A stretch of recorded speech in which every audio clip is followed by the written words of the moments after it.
Sometimes it feels like the sun will never rise, like the birds will never sing again.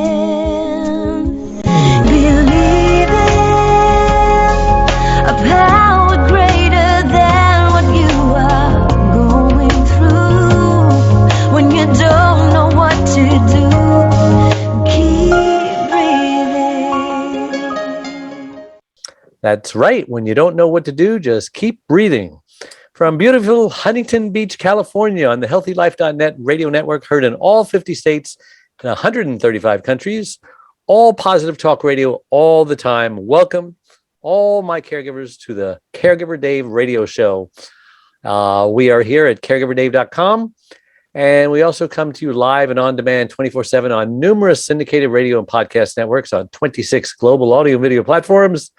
In fact, we're proud to be voted #1 caregiver podcast of the top 50 on Player FM, and #2 caregiver podcast on FeedSpot out of the top 60, and #2 on caringvillage.com. And we have an especially exciting show planned for you today. The only famous broke comedian I know. So welcome to the show, Monica Parker. Hi. I can't wait to talk to you and find out what's going on, but I do like to ask my guests the very first question, just who is Monica Parker and how did she get placed on this earth? Well, that's it. Well, I'll tell you, it's certainly. That's a good question for a comedian, right? Well, no, I'm actually giving you a real answer. My mother and father, my mother's told me my entire life, we only did it once, and then she made it. So, and apparently you weren't the only comedian in the family.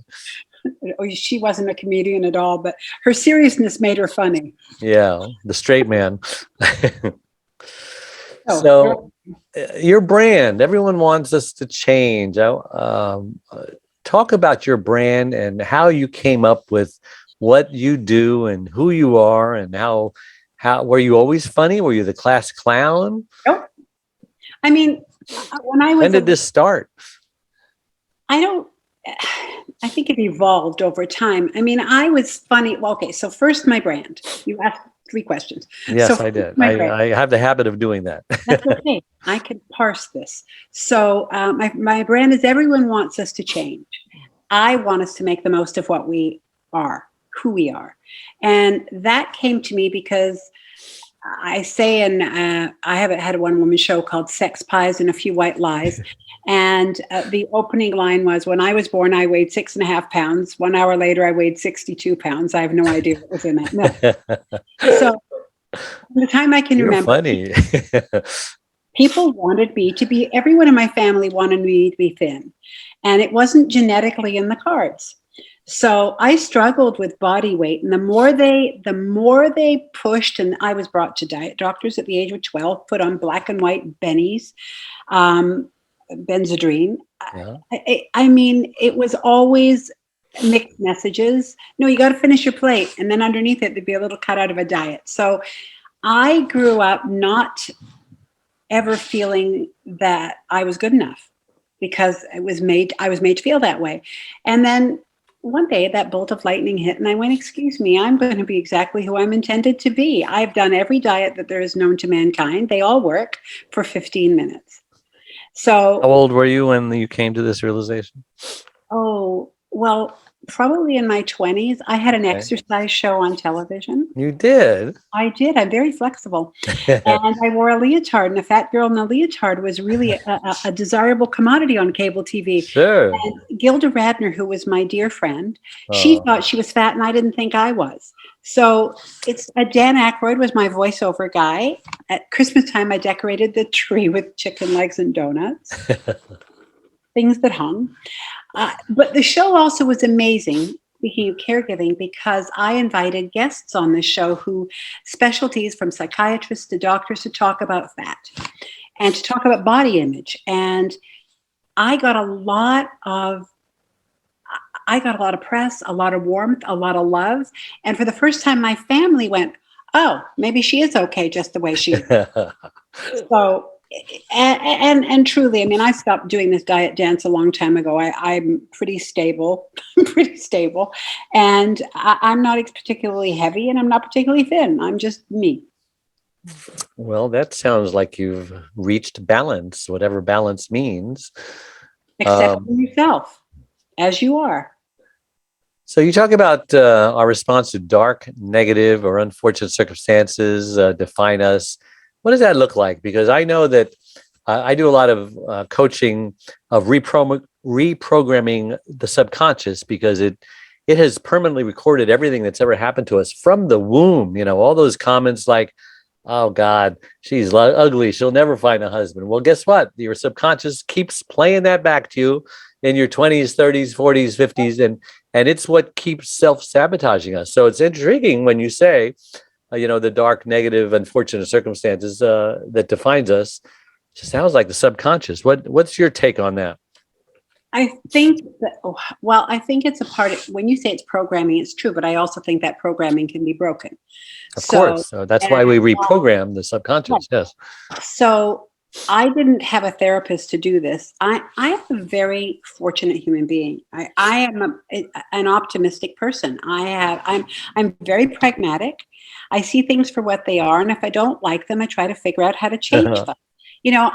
One of the things I remember in life is I went on a trip with my dad once, and he was all about, on this mountain road, you got to watch out for falling rocks. And I went, you can't watch out for falling rocks. I mean, by the time it's falling, it's a little late. So that's sort of how I feel about the dark and the negative. We can't worry about it. If it comes up, then deal with it in the moment. Don't live it as though it's going to come up. That's how I feel. It's hard to do, but practice. Yes, you're so right. So how did you meet Gilda Radner, and what was that like? Oh, well, I lived in Toronto, and Gilda lived in Toronto, and we were all young, and we were all baby actors, and we were friends, and she was one of my dear friends. And when she went off to do Saturday Night Live, and became the Gilda that everybody knows, and Gilda taught me something wonderful, and she had the ability to put her faults, her flaws out front and central, which meant there was nothing left to judge. She was really great about saying everything that was wrong with her. And I loved that, because that's part of me. I picked that up. I mean, if I say it, who else is going to say it? You can't hurt me. I've done it already. I've told you. Sure. I'm not perfect. Well, what area there did you live that all these famous people made it to Hollywood?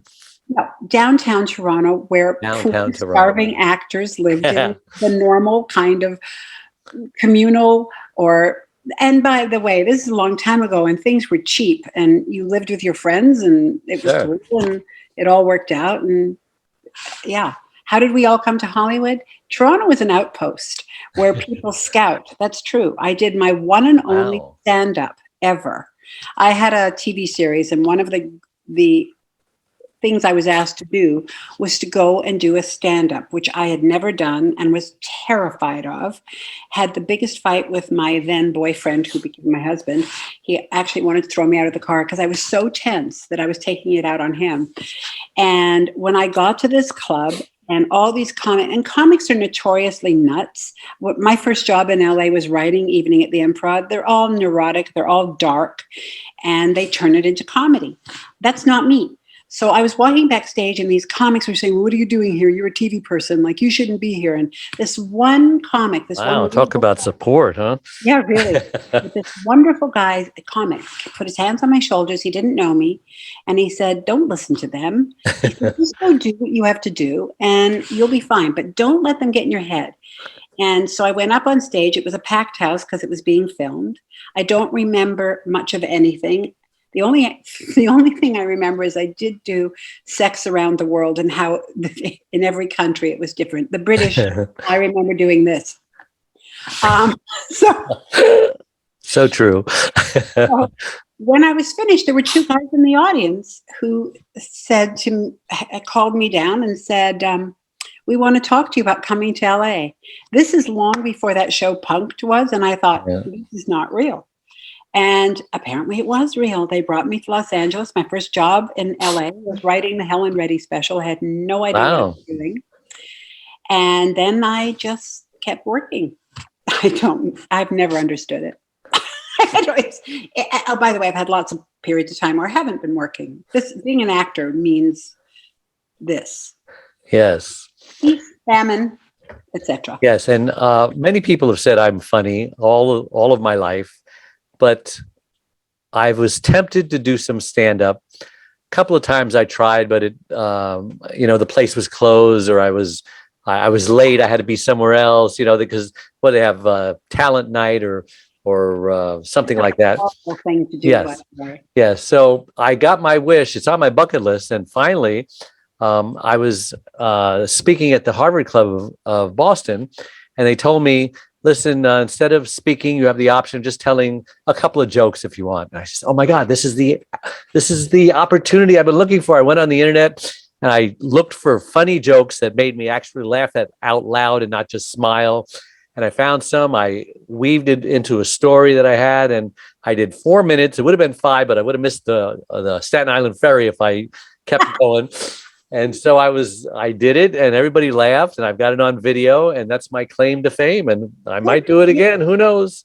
But you're right. I was terrified. It's not for me. I never did it again. It was too much instant feedback. Yeah. I mean, it just wasn't anything I like to do. Right. So what do you like to do then?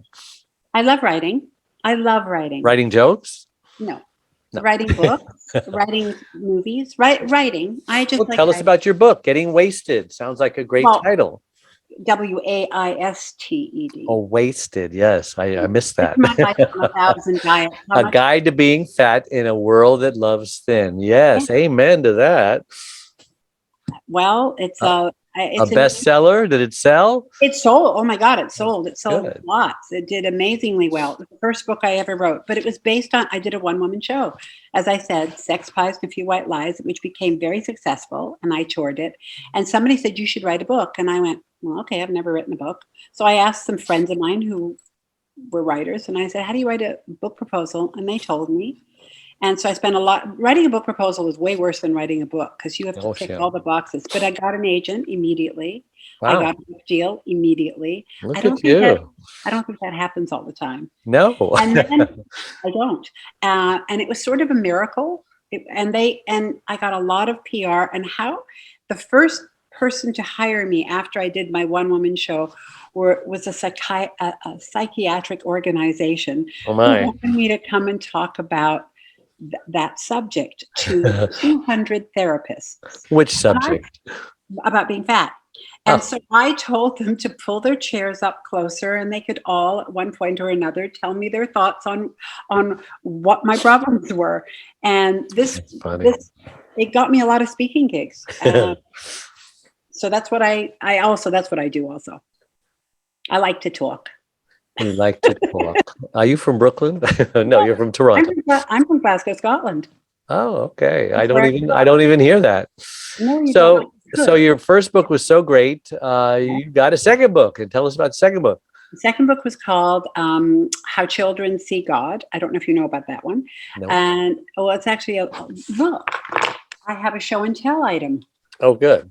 So OMG, How Children See God. And it was born from something my son had said when he was young. That's a little Art Linkletter thing going on there, right? It is. Children say the darndest things. So beautiful. And it's their drawings, the things they say. And so give us 2 or 3 funny things that are in there.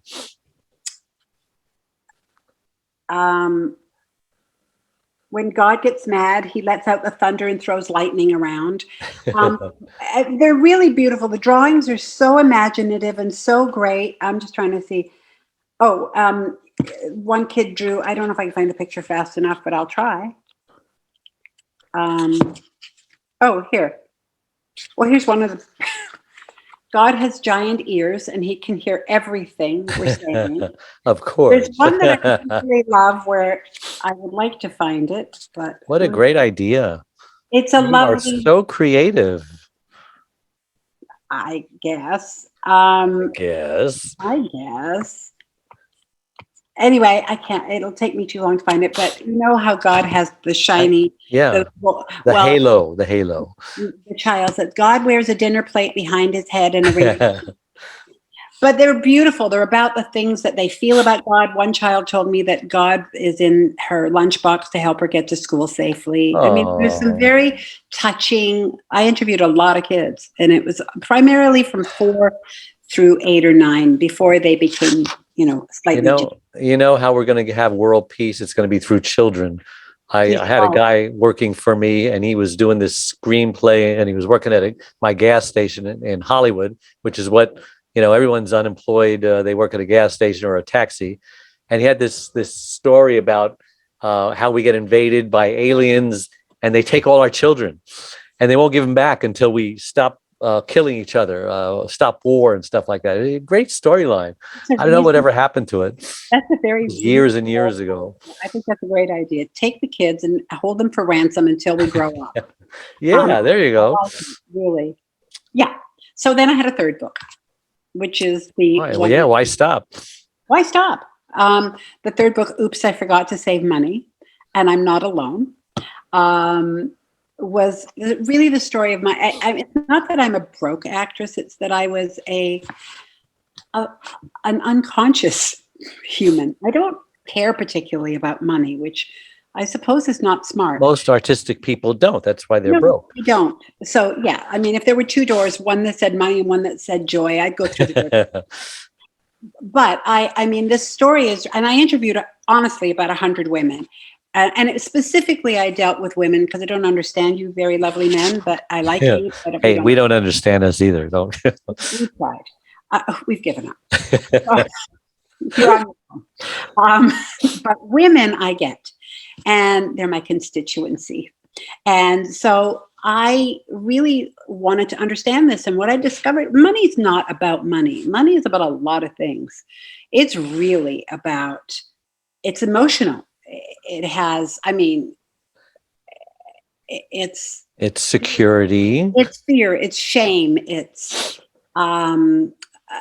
power. There's so many things attached to money that are not just specifically the money. So it was a really interesting book, and I've been brutally honest and came through the other side of it. And my husband, by the way, is terrible with money.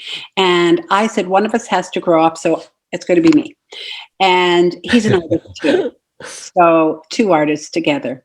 But my son, I asked my son, I said, so who is 30 something. And I said, what's your takeaway from having us as parents without missing a beat? He said, I'm risk averse.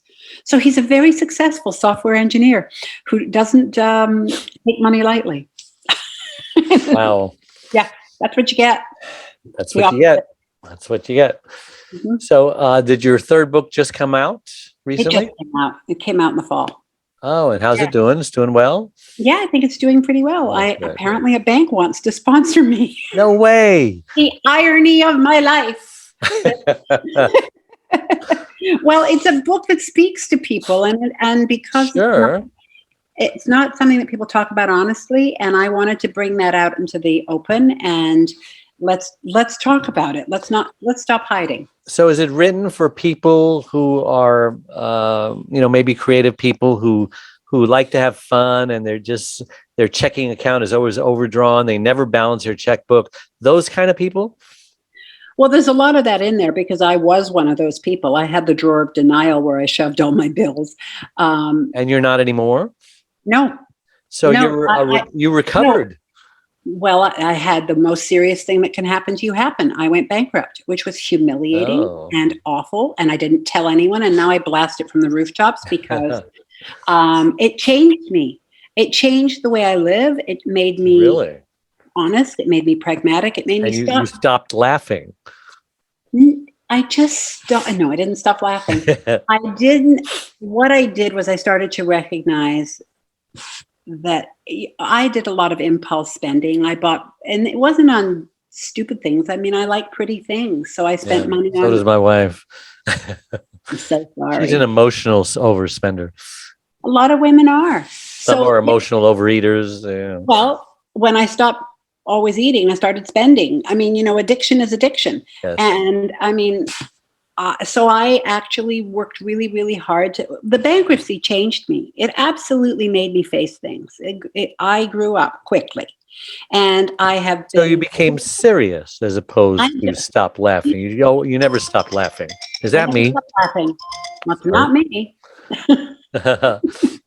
I think what it did was it made me become a realist and stop hiding. It's the same as eating. I would bring chocolate in the house, I would eat it and then throw the wrapper somewhere where I couldn't find it, as though it didn't exist.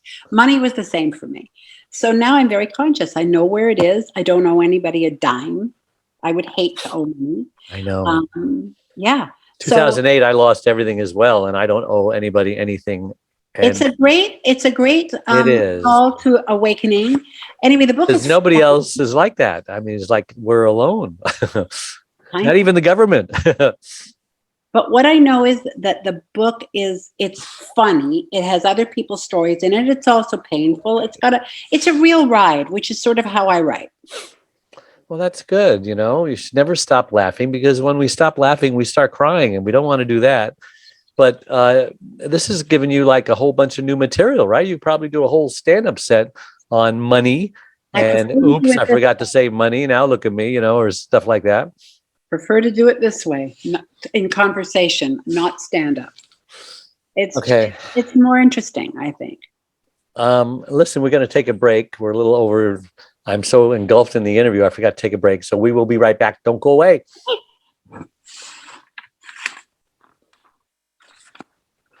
Hey, we're back with Monica Parker, the broke comedian, and you're on the Caregiver Dave show at caregiverdave.com. And we're talking about Monica's third book, Oops, I Forgot to Save Money.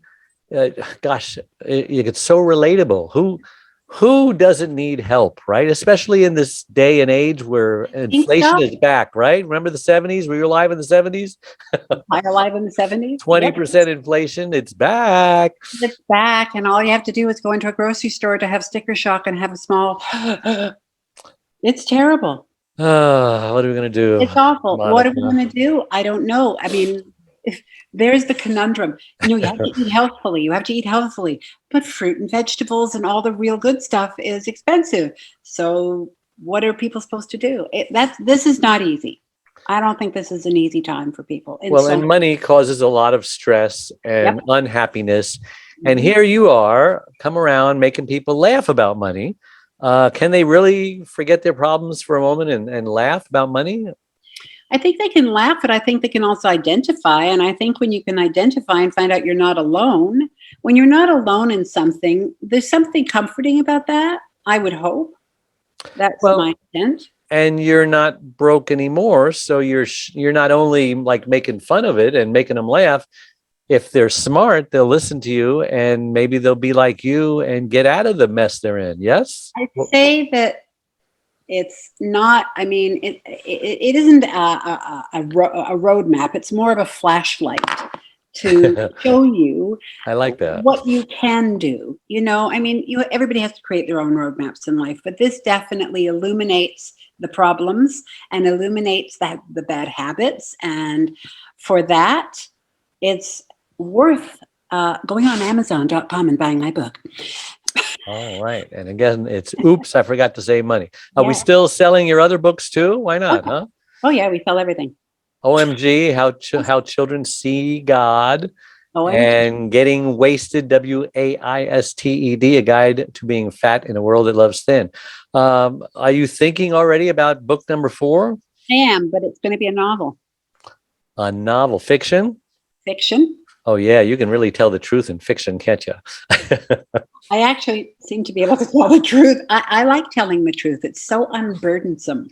And it's so funny. So truth is better than fiction sometimes, right? You can't make these stories up. No, you can't. You really can't. I mean, isn't that what Seinfeld was about? They just took stories about all their friends and they threw them in the show. And all our quirks and all our oddities and all those things that make us individuals are really interesting. I mean, we are a mixed bag of Fruit Loops, in my opinion. So tell us about being in the depth of misery. You go from one extreme to the other.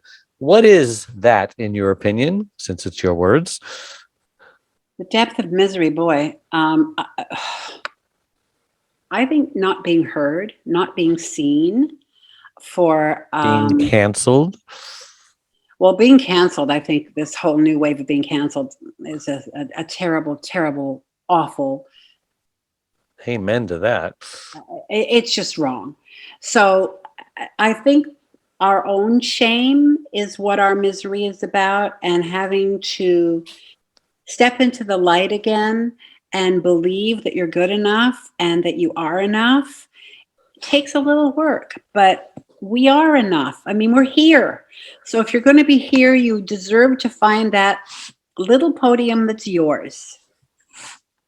Did you used to be in the depth of misery? Are you speaking from experience? I'm not speaking so much from my personal experience because as I said, if the toast falls on the floor, it lands butter side up for me.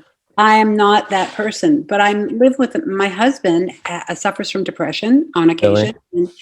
and Does he mind you saying that? No, because I write about everything, and he had to sign a waiver. Comes with the territory. But he's also he understands. I think he appreciates it. So I'm a sidekick, a partner to somebody who has a very different personality than me.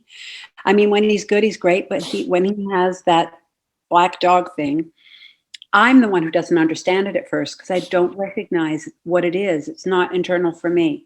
And then I do, and there's nothing I can do except he's really good about going, I just need some time to work through this. And are you good about that? Oh, yeah. Yeah, I love my husband. He's a wonderful man. So we're together 800 years now. So does he think you're funny? Yes. Now, why did you two get married? Tell me the story of how you met and what. Oh my God. Yeah, it reveals a lot about who you are, and this is an in-depth interview. Story. You know? I was working on a movie in Montreal, and one of the actors was supposed to take a breakaway chair and hit me with it. And in the throes of the moment, he picked up a real chair. Oh my God. And knocked me out cold. And at least it wasn't a gun, right? A loaded gun. Oh my God, no. And that man is my friend today. We laugh about it. It was a long time ago. And so I had a day off. And on my day off, I was sort of feeling aimless. And I was in Montreal, a city I didn't know that well. And I was hungry, nothing new there. And so I wandered into a cafe, and it was crowded, and there were no tables, and this man, this unbelievably good-looking man, said, "Oh, come and sit here." And I thought, oh, just what I need me feeling really crappy sitting next to this enormous man. And I did. His English was terrible. He only spoke French, and I only spoke English. Really? Mm-hmm. And it was a winter day, and he started asking me questions about me in this. Broken French. Yeah, and I just thought I was sort of mesmerized by how good looking he was, and I was mortified in some way because this wasn't going to go anywhere, and I wanted to get away from him. And he said, "Why are you leaving? It's snowing outside." This is a true story. So. Oh, now it sounds like the song "Baby It's Cold Outside," right? No, not that song. So he said, the next part may sound like that. He said, "I'll take you to a taxi and you can go back to your hotel." So he took me to a taxi, and it was icy, and I slid. I was wearing stupid shoes, and I slid right under the taxi and oh my God, my ankle. So then he took me to the hotel, took me to my room, and I'm sort of thinking, he's so kind, he's so nice. And then he said, "Listen, I'm here. Why don't I make you dinner?" And I'm going, "I'm in a hotel room." He said, "Don't worry about it." He said, "You go have a bath or a shower or whatever, and rest your ankle. And when you come out, there'll be dinner." Wow. True story. And then I'm in the bathtub thinking, "Oh, I can't lock the door because that sounds so weird and lame." So I'll just have my bath. And so I was in there soaking my foot. And all of a sudden, he walked into the bathroom and said, "I need a shower cap," and then turned around and walked out. And by the time the shock left my body, I didn't understand it. And I thought, I'm here with a serial killer. And I didn't need a shower cap. By the time I was dressed, came out, this table had been set. And in the shower cap was a spinach salad. He had actually gone to the store, gotten some salad, picked up dishes from all the floors of the hotel. There was a chicken, there was candles, there was flowers. And he had done this dinner for me. And by that time, How romantic. he was that. And it was all genuine. He wasn't like setting you up. Are you kidding me? We're 40 years in. Wow. This man is, I don't deserve him. The truth is, I deserve him. He doesn't deserve me. Hey, listen, I'm so engulfed in your story. We're late on another break. So okay. Don't go away. We'll be right back. Hey, we're back on a really fun show with Monica Parker, the broke comedian, but she isn't really broke. And I'm Caregiver Dave on the Caregiver Dave Show. Yeah. You know, you've got so many books in you, Monica, and your husband, he's got books in him. That story needs to be written down. I mean, I wrote my story of how I met my husband. My husband. No. How I met my wife. Whatever. Not that there's anything wrong with that. Okay. No, we live in a modern society. That's why I always ask, how did you two meet? Because the stories are incredible, and my story is incredible. That story is in here. That great story of me meeting him is in my Getting Wasted book. Well, there you go. See there? It would have been written if there hadn't been. His name is Gilles. If there hadn't been a Gilles, it wouldn't have happened. Yeah. And, you know, God in the Bible says that all bad things work for good. And my wife's stroke, you know, anything that's bad that happens to you turns around. I mean, we wouldn't trade the stroke for $1 million. We wouldn't want to repeat it, of course, but things just change you, you know, the forks in the road. And it's like this was your destiny. And it's like looking at the underside of a tapestry. You know, it's ugly. I agree. If you're old enough to know what a tapestry is. But the other side is beautiful. I agree. But I also think that, you know, we're living through this pandemic and there is another side to that. And yes, we're just waiting and waiting and waiting, but it's coming, whatever it is. Maybe it's Jesus Christ coming again, the Messiah. Whatever it is, we're ready for it. Maybe we needed it. So tell me, what's your number one secret to living a happier life? My number one secret to living. You can have two if you want, if you can't think of only one. Well, one is, I think, just by, and not everybody can be an optimist. So that's asking a lot of people. But I think by facing the things that are wrong in our lives, by holding them up, like you said, and knowing that there is another side, or there may be a gift to get you through something. Like maybe you have to face something to get through to the other side. Life is filled with adversity, and it's just part of the climb. And after the climb comes the slide. So I think, for me, every time there's a bad thing, I think I have something I must learn here. Yeah. So it's about learning from the bad thing. That's certainly a way to find happiness. And you know what? I agree. You have lived among famous people. Would that be a correct statement? Yes. What have you learned from successful people and famous people of what to do and what not to do so that you don't make their mistakes and that you can emulate their successes? Well, the famous people that I like, and that like Gilda, or people I'm naturally attracted to. My friends who are well known and successful are lovely, balanced people. The person who gave me an endorsement for my Oops book is none other than the amazing Jean Smart. There could not be a nicer person. So I like normal, and not everybody in show business is crazy. We may have bigger personalities because that seems to go with the territory, but I'm like grounded human beings. And so everyone I know, whether you're famous or not famous, ultimately we are, as they say, putting our pants on with the same leg and moving forward in the same way. And we have crises in life. We have problems. Nobody gets out unscathed. I mean, that's just life. So the only thing I'm interested in is how they handle fame. And that's a rocky road for younger people and an easier road, I think, for people who find it a little later. I imagine being very young and being an Instagrammable person. I don't quite know what they do, but they get this super amount of fame and money. And I think it's sort of really unbalanced. They haven't grown into themselves yet. I didn't come to LA until I was almost 30. Really? Mhm. I had a big career in Toronto. I wasn't looking to come to LA. It wasn't What was important. your career in Toronto? I was an actress and I was originally a dress designer.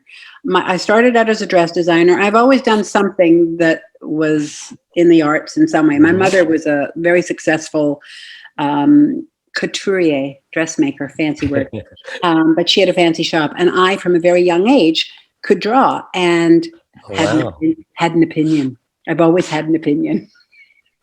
Don't ask me my opinion. So you could have been a dress designer. You could have been. I was a dress designer and I was good at it. And then I got discovered by a director who wasn't famous at the time, Ivan Reitman, who went on to do Ghostbusters. And he needed dresses for his very first movie. And he came into my mom's shop and I said, yeah, you can have them if I can have a part in your movie. And so I got to play a hooker. I didn't have any lines. And but you had all the right equipment, right? But I loved the circus. I immediately recognized it was where I belonged. It was warm and fun and creative, and it felt right. Wow. So you've had many occupations over the years. How did you decide what you're going to do? I mean, it's okay, this is it. And then did you get bored and then you went on to something else, or just opportunities, or you could do it all? Well, I knew that I had always been able to draw, and so my mother, who I grew up with, had a business, and so I would sketch these dresses at a very early age. And I remember when I was 9, one of her customers liked what I drew, and actually it got made. So there was no question I was going to be a dress designer. It happened. And that was the world I was in. My sister was in that. We just were in that world. And that brought us from Scotland to Toronto. And in Toronto, my mother's shop was there was a big coffee shop around it and lots of boutiques. And it was in that era. And there were a lot of film people who hung out. That's all they did was hang out. So I knew a lot of people. And the very first job I got, somebody said to me, you should go down to this new TV station and do an exercise show because you're so flexible. And I thought it was such a silly idea. And I said, okay. And were you really so flexible? Really and truly. Are you like double jointed? No, I just, I don't know. I don't understand it myself. You have no bones. I have no bones. That's it. Well, I could do split. I could do back bends. I was just flexible. Wow. And so I did this exercise show, and a fat girl in the leotard got a lot of attention. And apparently attention is what I like. So apparently. I should be blushing. But anyway, so from that, and Ivan, who wasn't anybody at that time, became my director. Dan Aykroyd was my voiceover guy, and Gilda Radner came on the show because she thought she was fat. And then I had all these guests who spoke. It was very successful. How long did that last? About a year. How fun. And then fun chapters in your life. Hold that thought. We're going to take a break on time this time. So don't go away. We'll be right back. Okay. We're back with the famous Monica Parker. Not broke anymore, but she was. And she's written a book. Tell them the name of the book again. Oops, I forgot to save money. Yes, but now she's saving money and she's doing very well. And if you want to save money and do very well, then you should buy that book on Amazon. So I want to ask you, are you funny all the time? I mean, do you have kids? I have a son. You have a son. So you raised him from an early age. Yes, we did. Are you the kind of mother who wanted to always be their kid's best friend, or you were the disciplinarian and you're always making jokes? I mean, how did humor and fun play in the way you raised your son? It definitely played in. I mean, yes, I'm funny, and yes, I'm also. If I asked my son right now if he thought I was funny, he'd probably say no. But there was a time when he thought I was very funny. And he's funny. He's sharp. I mean, he's very sharp. The fruit doesn't fall far from the tree, you know. No, it's different though. You know, because I'm show busy, he's much more conservative than me. And needs to be, and that's important to him. And, living with two parents who are in the arts does not bring stability into your life. So he has a got to raise himself. No, he didn't raise. Well, he raised himself fiscally. That's but he is he's just more serious than we are, and also generationally, life was easier when we were growing up. It just was. These kids have a lot to handle. I mean, there's a lot. We've got climate change. There's so much on their overlook. We didn't have any of that, not in the same way. It was pretty freeing, and it was lovely to grow up when we did in the 70s, 80s. It was easy. Yeah. What does it take to get Monica Parker mad or lose her temper? There must be something. Oh, yeah. Injustice. Righteous indignation, huh? Right up there. No, it's not even righteous. I mean, I don't like people being treated unfairly. It really makes me crazy. I don't. Injustice is awful. I will be your injustice fighter. I will take it on. I'll keep that in mind. That's my thing. I mean, I don't like seeing people. I don't want to see the help treated badly, whether you're a waiter or a store clerk. It really upsets me. We're all here on this planet. Please be kind. That I care very deeply about the care and feeding of others. I do. So you already said you don't like to do stand-up, right? No. So that career is over. But I like to tell stories, which is different. I mean, it's not stand-up is. It's just a different kind of comedy, isn't it? Yeah. Well, I think it's just about entertaining the troops. I mean, you can do a one-woman show, can't you? I did. Yeah. Well, there you go. Is there anything that you haven't done? That's a good question. Don't ask me to sing because I can't. I've done it. It's a mistake. I can't sing. No, I love telling stories. I think that was what I was intended to do. When I was very young, I would be on a bus going to school, and I would hear people telling stories, talking to each other. And I once got off the bus to follow them to hear the end of the story. Right. I'm a bit of a voyeur. I love stories. Well, we have 2 minutes left. It's amazing how time flies when you're having fun. I'm going to give you an opportunity to say anything you want that I didn't ask, because, you know, I'm a dummy. Maybe I didn't ask the right questions. But what would you like to say to my caregiving audience who are all burned out doing what they do that could help them? Or, you know, this book will help a burned out caregiver, right? Anytime you can get a caregiver laughing and take their mind off their problems, that's a good thing. I definitely think, honestly, between getting wasted and oops, I forgot to save money, you will, I think, maybe see pieces of yourself. I think I'm very, identifiable, relatable. That's the word I'm looking for. I'm actually relatable. All my flaws are out there for you to take apart and choose your own and see if they match. I've got lots. What would I like to say? I would like to say to caregivers, thank you. That's what I'd like to say. Thank you so much. And I think we should all bow down before you. This has been brutal and awful. I think what I mostly want to say is that take a break, find a way. I don't care if it's a hot bath with bubbles, but make it with a candle, make it be a moment of a sanctuary for yourself. Because I wish I could hug you all. Oh, you're sweet. You're a great guest.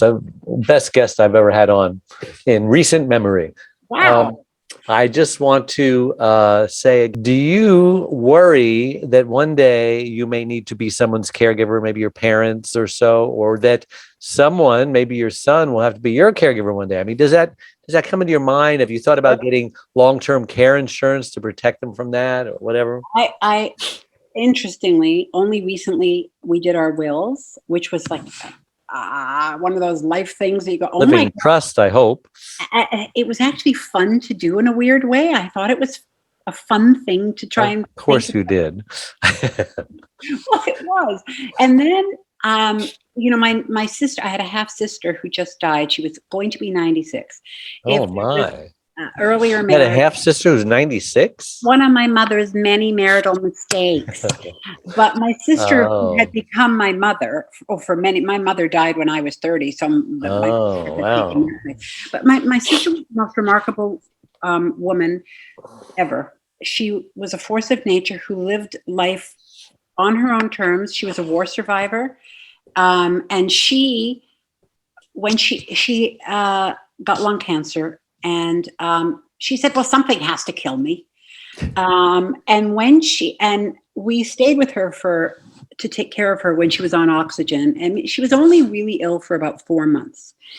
And when she was in the hospital, and she knew the time was up, and I was speaking to her, and she said, she said, I'm going to die soon. And I said, you're so matter of fact. And she said, yes, I mean, it's such an interesting thing. And I said, you sound like you're packing for a trip. And she said, well, it's kind of a trip. I mean, it's an adventure. It's a trip. And I said, is there anything I can do for you? And she said, what do you mean? Like get me a suitcase? I said, no, I was thinking of... Everybody's a comedian. I was thinking of wings and a halo. I mean, it sounds so completely okay with this. She said, I've had a great life. It doesn't last forever. Might as well look for the next stage. I mean, that was her.